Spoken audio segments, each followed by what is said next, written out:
Hello mga beshi, pumasok nga po ako sa school na may kasamang dalawang bibe. Ito nga yung usong ipit ngayon mga beshi, kaya makikiuso tayo. Lahat ba meron ng bibe sa may ulo? Dumaan nga po muna kami sa may poblasyon dahil kukunin ko po binigay sa aking salamin ni Tita Ara. Ala nga pong grado to mga beshi, anti-radiation nga lang po siya. Sobrang nagustuhan ko nga po siya. Thank you po Tita Ara.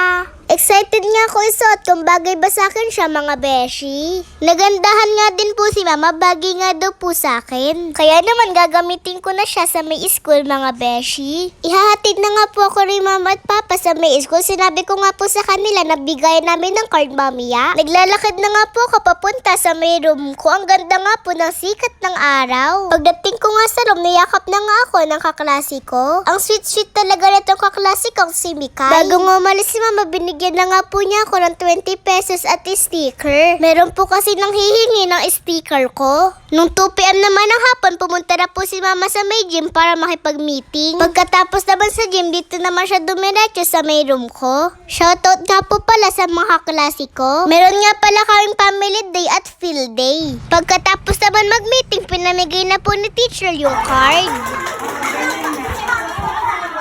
Di ko nga kalay na makakasama na ako sa with honors mga beshi. Di ko nga po may paliwanag yung saya ko. Paglabas ko nga ng room, meron pala nag-aantay sa akin, nanghihingi po sila ng sticker. Thank you sa support mga beshi. Pagka-uwi ko nga po sabay, pinicturean naman po ako ni mama. Meron nga po siyang ibibigay sa aking regalo. May bibigay ako sa'yo. Pigit ka. Dilat.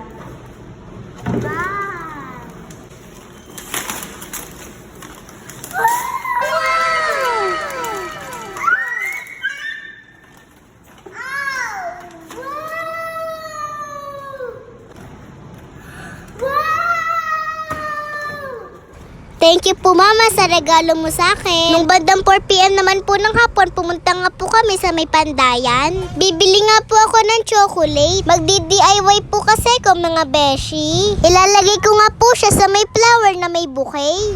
Yung video nga na to bago pa mag-Valentine's, kaya ko nga lang po na voice over. Tapos na nga ako bumili ng chocolate, kaya nagbayad na ako sa may cashier. May nabili nga pong lollipop si mama, papamigay ko nga po yan sa may Valentine's Day. Kinagabihan naman, pumunta naman po kami sa may KFC. Itatreat nga daw po ako ni Papa dahil nakasama nga daw po ako sa with honor. Sinabay na nga din po namin yung celebration para sa Valentine's Day. Waiting na nga lang po kami sa order namin.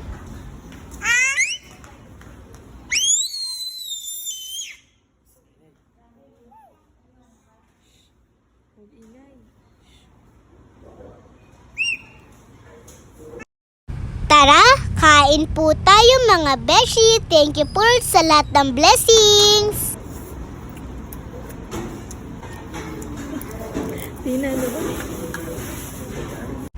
Thank you po sa treat, Papa. I love you. Sabi nga po ni Mama at Papa, pagbutihan ko pa nga daw po yung pag-aaral ko. May reward daw po o wala, proud na proud daw sila sa akin. Thank you po. Meron nga po kaming baong kanin mga beshi. Sayang kasi pag napalis, kaya dinala na namin dito. Tsaka alam din po ni Mama, malakas ako kumain.